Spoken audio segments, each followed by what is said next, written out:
नमस्कार. देशोन्नतीमध्ये विशेष म्हणजे हिंगोली लोकसभा मतदारसंघाचे खासदार आष्टीकर साहेब आपल्या सोबत आहेत. आष्टीकर साहेब, महत्त्वाची गोष्ट की भयंकर दणदणीत विजय तुम्ही मिळवला. त्या ठिकाणी एका साईडला वंचित होती आणि एका साईडला शिंदे गट होता आणि या सगळ्या गोष्टीमध्ये हेमंत पाटील यांचं तिकीट कट झाल्यानंतरही तुम्हाला तिकीट मिळालं. काय तुमच्या भागातील काय विकास कामं करणार, काय वाटतं तुम्हाला? आपल्या इकडं हिंगोली लोकसभा मतदारसंघ हा खरं तर मागासलेला मतदारसंघ म्हणून ओळखला जातो. मूलभूत सुविधापासून बराच भाग हा वंचित आहे. सिंचनाची व्यवस्था, एज्युकेशन, आरोग्य, पाणी या संदर्भामध्ये खूप काम करायसारखं आहे. आणि पहिल्या दिवशीपासूनच ज्या दिवशीपासून निकाल लागला त्या दिवशीपासून शेतकऱ्यासाठी म्हणून आम्ही पहिल्या हे जे आपला पेरण्या चालू व्हायच्या अगोदर कृषी विभागाची बैठक घेऊन त्याचा आढावा घेऊन काम सुरुवात केलेलं आहे. MSCBच्या बाबतीत असो, DPTC बैठक असो, सारखं कामामध्येच आहो आणि काम करण्याचा मानस आहे, मोकळा वेळ आहे. त्यामुळं जनतेने जे काही जबाबदारी दिली ती अतिशय चांगल्या प्रकारे पार पाडायची इच्छा आहे. विशेष म्हणजे आता विधानसभेच्या निवडणुका देखील तोंडावरती आल्या आहेत आणि काल परवा तुमची एक क्लिप खूप जास्त व्हायरल झाली संतोष बांगर सोबत. काय सांगाल त्याबद्दल, काय स्पष्टीकरण द्याल? कसं आहे की आता माझे पालकमंत्री, हिंगोलीचे पालकमंत्री अब्दुल सत्तार साहेब आहेत.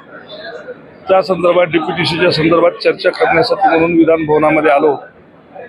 सहज योगायोग ते पण येऊन बसले बाजूला आणि कोणीतरी खोडसाळपणाने फोटो काढून व्हायरल केला. तसं याच्यापेक्षा दुसरं काही तथ्य नाही त्या गोष्टीमध्ये. कारण आता इलेक्शन संपलेलं आहे, माझं इलेक्शन संपलेलं आहे, मी निवडून आलेलो आहे. मग आता काय याच्यामध्ये दुसरं काय असू शकतं? आणि विधानसभा निवडणुका ज्या आहेत ते 100% आम्ही जर पाहायला गेलं तर महाराष्ट्रामध्ये ज्या पद्धतीनं महाविकास आघाडीला विजय मिळालेला आहे त्याच धर्तीवर विधानसभा सुद्धा असणार आहे.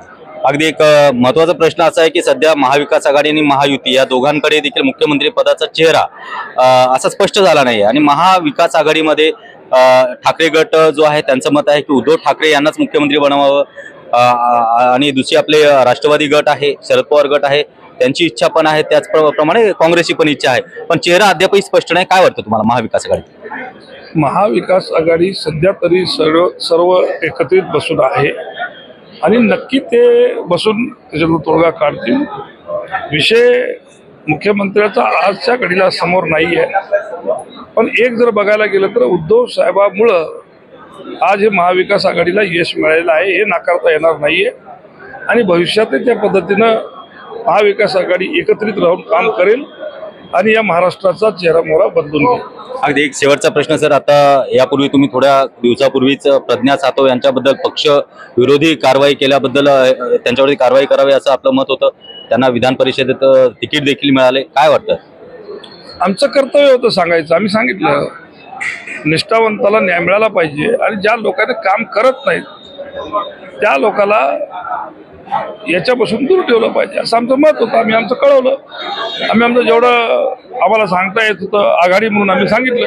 बाकी त्यांच्या पक्षाचा विषय आहे, त्यांनी ठरवायचं काय करायचं. अगदी विशेष म्हणजे तुम्ही हादगाव तालुक्याच्या अगदी जवळ राहणारे आहेत, कारण आता तुम्ही खासदार झालात. हादगाव वासियांकडनं तुमच्याकडनं खूप अपेक्षा आहेत. काय सांगाल त्याला? नाही, नक्कीच अपेक्षा तर खूप मोठ्या आहेत आणि फार अपेक्षेनं लोकांनी निवडून दिलेलं आहे. महाराष्ट्रात सर्वात कमी खर्चामध्ये निवडून येणारा मी कॅन्डिडेट असेल, त्यामुळे माझ्यावर जबाबदारी खूप मोठी आहे आणि नक्की मी ते पेलायची ताकद ठेवतो आणि नक्की पेलणार आणि माझ्याकडून जे काही चांगल्यातलं चांगलं माझ्या मतदारसंघासाठी काम करता येईल ते मी करेन. धन्यवाद. थँक्यू. आपल्यासोबत नागेश पाटील आष्टीकर होते. हे हिंगोली लोकसभा मतदारसंघाचे खासदार म्हणून आता नवनिर्वाचित खासदार आहेत. विशेष म्हणजे लोकसभा मतदान त्या ठिकाणी जेव्हा झालं होतं तेव्हा खूप टफ लढाई त्या ठिकाणी होती. एका साईडला वंचित तर एका साईडला शिंदे गट होता.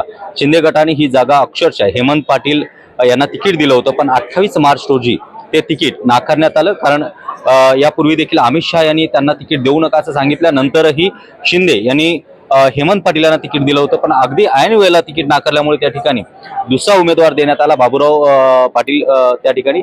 पण त्यांचा आता नागेश पाटील आष्टीकर यांनी खूप मोठ्या मताने त्या ठिकाणी त्यांचा पराजय केला आणि नागेश पाटील आष्टीकर त्यांनी त्या ठिकाणी विजय मिळवला. त्यांनी आज या ठिकाणी सांगितलं आहे की मुख्यमंत्री पदाचा चेहरा म्हणून उद्धव ठाकरे यांना लोकांची पसंती आहे. आता पाहूया विधानसभा निवडणुकीमध्ये नक्की काय घडतं ते. Cameraman methyl तेरसेसह Swapnil दुधारे, Deshonnati news, Vidhan Bhavan, Mumbai.